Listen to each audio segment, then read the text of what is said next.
Welcome to Nasdaq Trade Talks. I'm Jill Malandrino, Global Markets Reporter at Nasdaq. Joining us remotely is Jill Evanko. She's the President and CEO of Chart Industries. We're going to learn what Chart is doing to give back by supporting those on the front lines in response to COVID-19. Jillian, it's great to have you with us. Thanks for making the time. We hope that everyone at Chart Industries is doing safe and well. And before we get into the response to COVID-19, let's get an overview on Chart Industries. Great. Thanks, Jill, and thanks for having us join you today.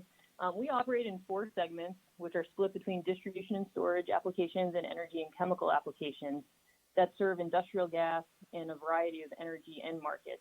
Our products include various different critical care medical products, which range from bulk storage tanks for medical grade oxygen to packaged gas systems, which can go into various different industrial gas as well as medical applications, to LNG fueling stations, LNG vehicle tanks, and various different heat exchangers ranging from brazed to air-cooled. All right, and let's review the response for your employees, the team members, and the communities that you serve. Absolutely. So we've had the ability to continue to operate in our various different global manufacturing locations because of our status as essential critical infrastructure, primarily related to offering products that go into that medical grade oxygen application for hospitals, for nursing homes, for a variety of different healthcare applications. We provide liquid oxygen storage for respiratory applications, as well as for pop-up hospitals, mobile medical units, and trailers.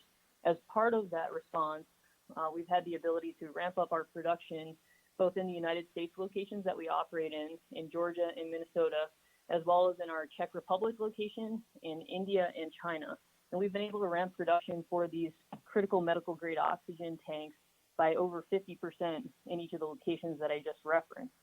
Additionally, we've been able to support our local communities that we manufacture in by donating N95 masks to over 18 different hospitals, as well as disposable Tyvek suits, as well as cryobiological shippers and dewars, which are used for the research and study of vaccinations for COVID-19. It's really quite remarkable just how quickly you were able to mobilize.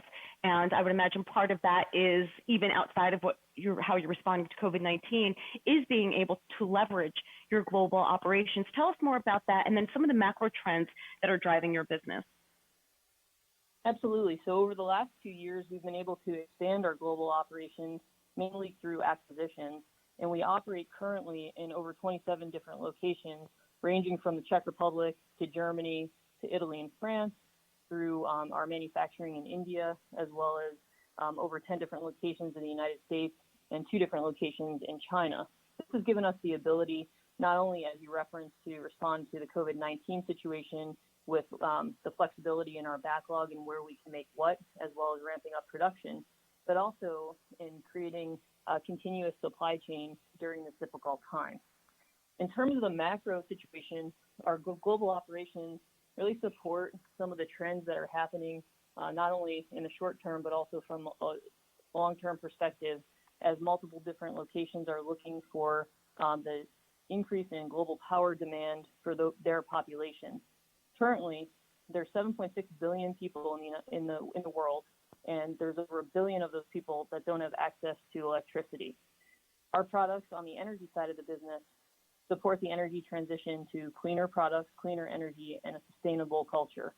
That includes LNG, it includes hydrogen, it includes helium, and various different gases that go into the clean energy transition.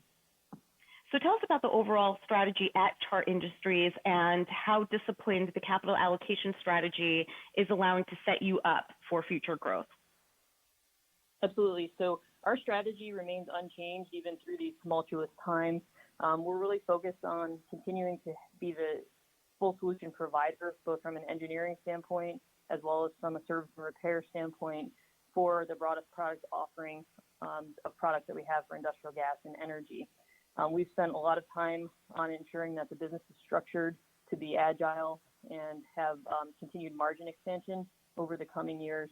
And really, through that, focusing on disruptive alternatives as the transition to clean energy continues over the coming years.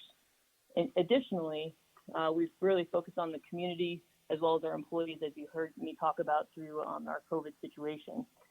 We've maintained a considerable amount of flexibility in our balance sheet structure, including prioritizing debt pay down. Just recently, we were able to suspend our share repurchase program. And one of the unique parts about the Chart business is that we continually operate with very low maintenance capital expenditures, and that's less than $30 million a year for us on an ongoing basis. All right, Jillian, to wrap up here, how important is it to be responsible as a global citizen? We think it's a top priority, and that's not just from what we do internally in terms of Chart's ESG metrics, but also what we do for our customers. We've shared multiple different case studies of how we've helped our customers achieve their carbon emission reduction targets. And one of those is with our water bottling customers. So when you drink a bottle of bottled water, you're actually lifting up a much lighter weight bottle from a plastic perspective. And that's through our liquid nitrogen dosing products, which help reduce plastic bottle resin weight and therefore reduce the plastics that go into recycled as well as the trash. All right, Jillian, thanks so much for making the time to join us. Thanks, Jill. All right, and thank you for joining me on Trade Talk. I'm Jill Malandrino, Global Markets Reporter at Nasdaq.